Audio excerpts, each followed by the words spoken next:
And giving you a live look right now, Yuma, Arizona, there's rising crossings there, also prompting an emergency declaration. City officials say a jump in flu cases paired with a migrant surge is really straining the county's healthcare resources. So joining us now, Yuma's Mayor Douglas Nicholls. Mayor Nicholls, thank you so much for giving us some of your time. This is breaking news happening this afternoon, this stop to the ending of Title 42. What is your reaction to that?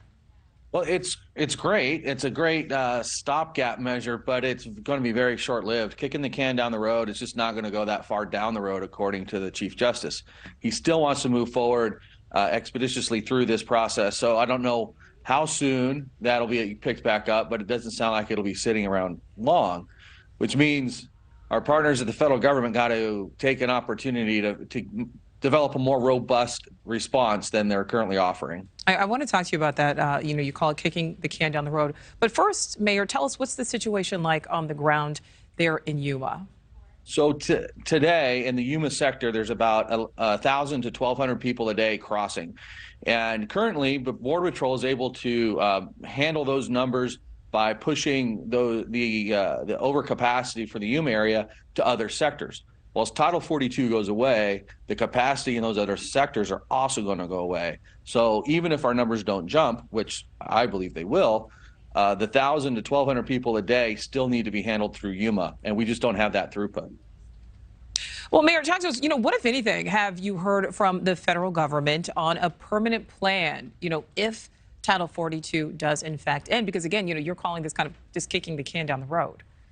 Right. So last week I had a meeting with the White House staff and DHS staff in Washington, D.C., and we talked about that. And really what was disappointing was the idea is the federal government will be here to help the cities deal with this. When that pushes the ownership of the issue onto the cities, it really needs to be the federal government owning the issue, and then the cities can be there to support. But the resources in the situation are really federal responsibilities. So from that perspective, that's disappointing, but they did provide the 6-point plan that they released, I guess in April or May, with a little more detail. But it's still about how do we move people through the system, not how do we prevent people from getting into the system. And that's really what the crux of what we need to do. We need to figure out how to stop the flow. So, Mayor, we've talked to leaders recently in various cities, in cities very far from the border, cities like Denver, New York City, places, far from the border, which are also dealing with migrant influxes. Do you think this is an issue that really all 50 states should be working on together? Yes, we have a saying here that every city in the United States is a border city, because what happens at the border doesn't stay at the border. It moves throughout the country. So, the mayor of New York City has declared an emergency and wants more resources. I fully understand where he's coming from. But the numbers he's seeing compared to the size of his city is nowhere near the percentage of which we are seeing here. At 310,000 people last fiscal year, it's twice the size of the city of Yuma. It's almost 3 times the size of the city of Yuma in just sheer number of people. So you see where the impact is disproportionate when you're at the border. But every city in this country should be concerned about the movement of large numbers of people who are coming into this country not through regular order. Mayor, before we let you go, we've asked a lot of leaders from border communities, how important do you think it is for President Biden to actually come to the border and visit? It's extremely important because it's one of those things that changes your perspective. It's very difficult just to understand things from afar.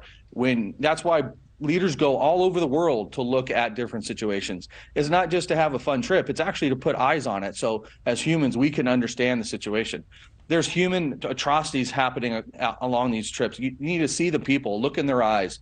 You need to understand why, as a country, we are responsible to make sure that we do everything to break that up. It's not just what happens at the U.S. border, but all those things that happen prior to the migrants getting here. Yeah, certainly impacts all of us. Mayor Nicholls, thank you so much for your time. Thank you for watching. Go to newsnationnow.com to find NewsNation on your television provider. And don't forget to click the red subscribe button below to get more of NewsNation's fact-driven, unbiased coverage.